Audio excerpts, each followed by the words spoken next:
Today is Friday, June 23rd. We'll tell you the final conclusion about what happened to that missing tour sub that was trying to reach the Titanic.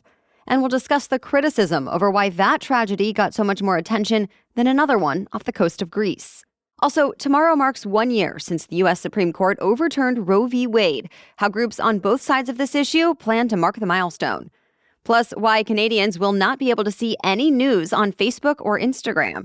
Which well-known tech billionaires in the U.S. are challenging each other to a physical fight. And the surprisingly easy way to get a mental health boost each day. Those stories and more news to know coming up. Welcome to The Newsworthy. All the day's news in around 10 minutes. Fast, fair, fun, and on the go. I'm Erica Mandy. Thanks so much for being here. You ready? Let's do this.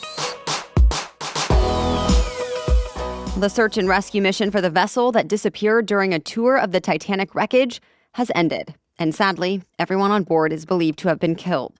Debris of the tour sub was found on the ocean floor about 1,600 feet from the bow of the Titanic. The discovery was made when a remote-operated vehicle was able to reach the seafloor for the first time. Coast Guard officials say it looks like there was a catastrophic implosion that likely happened on Sunday when communication with the vessel was first lost, and that there appears to be no connection to those banging noises we told you about earlier this week. Instead, experts say the people on board likely died instantly. They included the CEO of the company that runs the Titanic tours, a British businessman, a French explorer who was a Titanic expert, as well as a Pakistani businessman and his 19-year-old son. Officials have promised there will be efforts to learn exactly how and why the implosion happened. The search for this Titanic tour boat grabbed attention all around the world. But now some are questioning whether it really should have. On social media especially, people have been calling out a disproportionate response to the missing sub as compared to a recent tragedy off the coast of Greece. There, a boat capsized with hundreds of migrants on board from places like Egypt, Syria, Pakistan, and Afghanistan. Sadly, most of them died. In Greece, the story of the migrant boat sinking, the ongoing search and rescue operation, and who might have been to blame did dominate the news coverage. But here in the U.S., at least, it was hugely overshadowed by the missing Titanic tour sub, even though the death toll from the migrant ship might have been 100 times that of the tour sub. So why did that Titanic mission attract so much more attention? Well, the AP points to some cinematic elements, like the ticking clock with passengers running out of oxygen, as well as the iconic ocean liner itself that few people have been able to see with their own eyes. Also, in the U.S., the sub belonged to an American company, and the American rescue mission was pretty huge, led by the U.S. Coast Guard. The National Association for Search and Rescue told USA Today the search will likely cost American taxpayers millions of dollars. But for anyone who feels compelled to do something after the Greek migrant tragedy, there are options there too. The International Rescue Committee is accepting donations now to help refugees like those who were involved in the wreck. President Biden is showing off America's strong ties to the world's most populous country, glossing over some of the disagreements that have made things tense in recent years. This week, Biden welcomed India's Prime Minister, Narendra Modi, to the White House. The two leaders announced initiatives to advance cooperation on technology, healthcare, climate, defense, and more. The U.S. and India are also planning a joint mission to the International Space Station next year and will open new consulates in each other's country. President Biden called the American-Indian relationship stronger than ever, though some activist groups and lawmakers criticized Biden for not putting Modi to task over human rights issues. They say under Modi, India has seen widespread attacks and discrimination against Muslims and other minorities, as well as the press and political opponents. Biden and Modi have also had differences lately over Russia's war in Ukraine. Biden administration officials say they're going to keep discussing these issues related to Russia and Ukraine with India, while collaborating in a lot of other areas, too. Tomorrow marks exactly 1 year since the U.S. Supreme Court overturned Roe v. Wade, meaning it's now up to the states to come up with their own abortion laws. And since that decision a year ago, 25 states have restricted access to abortion. On the other side of the issue, 20 states have expanded or protected existing access to abortion. Bottom line, it's been a year of fierce debates about everything from values to freedom to fairness. And those debates are set to continue this weekend, since both abortion rights advocates and opponents are planning events. The Women's March activist organization and several other national groups are sponsoring a rally in the nation's capital to give the message that they're still not giving up their fight.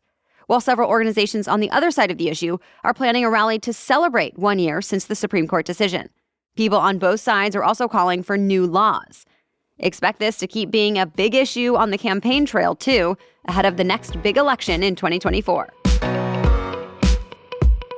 Around the country, even more people are dealing with the aftermath of severe storms. In the Texas Panhandle, a tornado outbreak left 4 people dead and more hurt near Lubbock. Hurricane-force winds and softball-sized hail were also reported, leaving a trail of damage all the way from the Panhandle to Houston. And now tens of thousands of homes and businesses are without power again as a historic heat wave continues. Heat indexes are predicted to go as high as 125 degrees in some areas today. And one more weather story we want to quickly mention is out of the Caribbean. Tropical storm Brett has been moving across the islands early this morning. There are storm warnings in effect for Dominica, St. Lucia, Martinique, Barbados, and St. Vincent, and the Grenadines.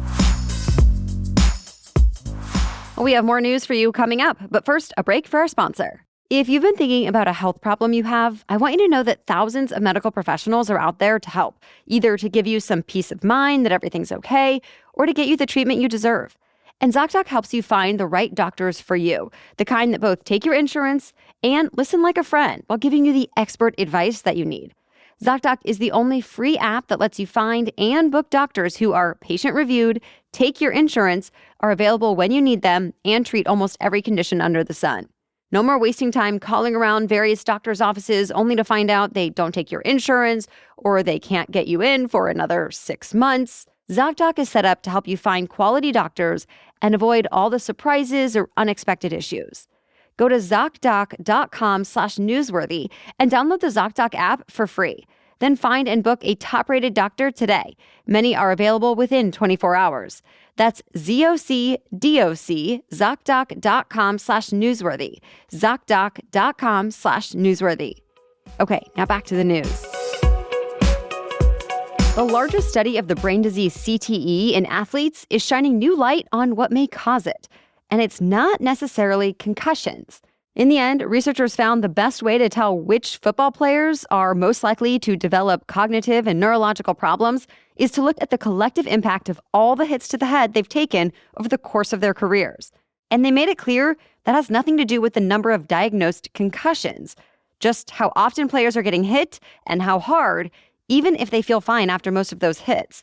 That said, experts told the New York Times that makes things especially tough to predict. Of course, there are still some impacts that won't do damage, but at exactly what point the impact becomes damaging still isn't clear. And more research will need to be done. More frozen fruit has now been recalled, this time because of a possible listeria contamination. Sunrise Growers, a well-known name in the frozen fruit business, issued the wide-reaching recall, but the products were sold under a variety of brand names at nationwide grocery chains. Think Walmart, Whole Foods, Trader Joe's, Target, and Aldi. So if you bought frozen fruit anytime between fall of 2022 and this week, you'll want to check your freezers and the FDA's website to see if you need to get rid of it by either throwing it away or returning it to the store for a refund. The good news so far, at least, no illnesses have been tied to this recall. Still, listeria can be serious for people with weakened immune systems, pregnant women, children, and the elderly.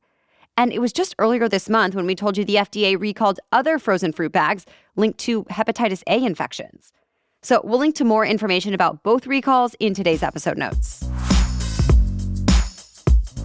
Canadians will no longer be able to get news through Facebook or Instagram. Social media company Meta says it's going to end news access in Canada once a new law goes into effect that will require internet giants to pay news publishers. The legislation was approved yesterday after complaints from Canada's media industry, which says tech companies keep them from profiting off the online advertising market. But Meta says it won't pay for news. The company has called it, quote, flawed legislation that ignores the realities of how our platforms work, the preferences of the people who use them, and the value we provide news publishers. Meta also temporarily stopped offering news in Australia after a similar law was passed there a couple of years ago.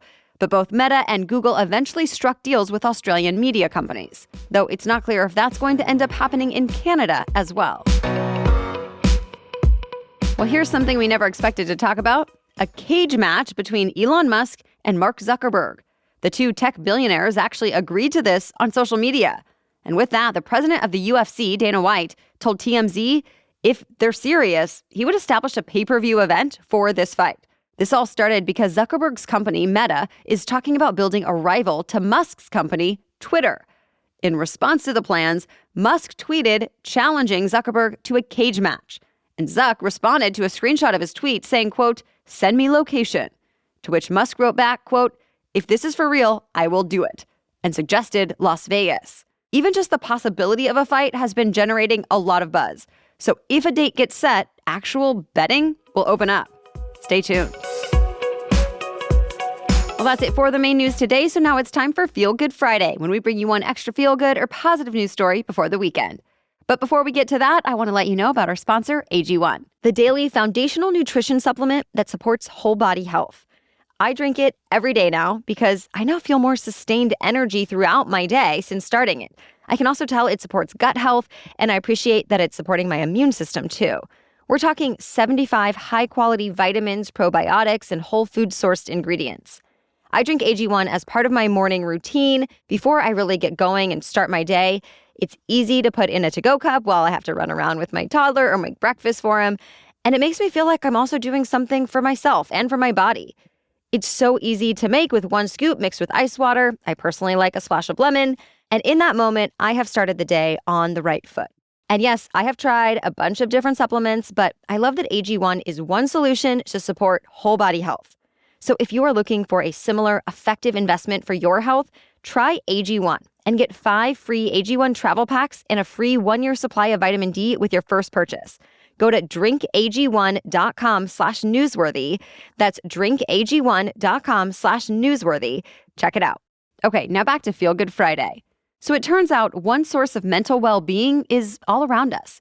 We're talking about birds. Recent studies have found being around birds is associated with better mental health.